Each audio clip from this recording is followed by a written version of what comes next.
রাজনৈতিক দল যদি ছোট ছোট স্বার্থগুলোকে একপাশে রেখে ঐক্যবদ্ধভাবে কাজ করি, তাহলে সেগুলো আমরা বাস্তবায়ন করতে পারবো। এই মঞ্চ থেকে আমরা যেন এই শপথটুকু নিয়ে যাই, এই ছোট্ট জীবন সৃষ্টিকর্তা যাদেরকে গুরুত্বপূর্ণ দায়িত্বগুলোতে রেখেছেন, এগুলো তাদের কাছে আমানত স্বরূপ।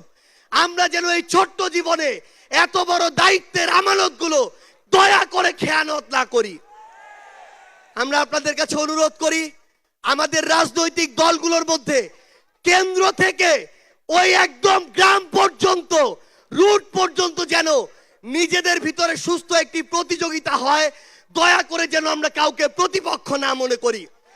আমরা যদি যারা বড় রাজনৈতিক দল রয়েছি ছোটদেরকে ধীরে ধীরে সামনে এগিয়ে যেতে না দেই, তাহলে আমাদের মধ্যে ধীরে ধীরে এমন একটি মানসিকতা আসবে, যেই মানসিকতা হয়তো আমাদেরকে ধীরে ধীরে একটি স্বৈরাচারী আচরণের দিকে নিয়ে যেতে পারে।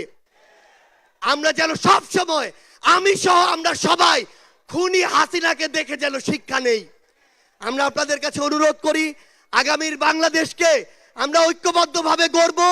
এবং একটা জিনিস শুধু মনে রাখবেন, দিন শেষে দেশ এবং মানুষের স্বার্থকে সবার আগে রেখে যদি আমরা এগিয়ে যেতে পারি, তাহলে আমাদের কাঙ্ক্ষিত বাংলাদেশ সম্ভব।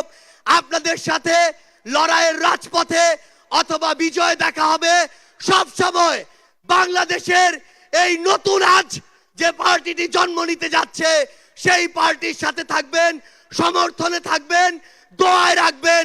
আপনাদের সাথে আবারও দেখা হবে রাজপথের সংগ্রামে অথবা বিজয়ে।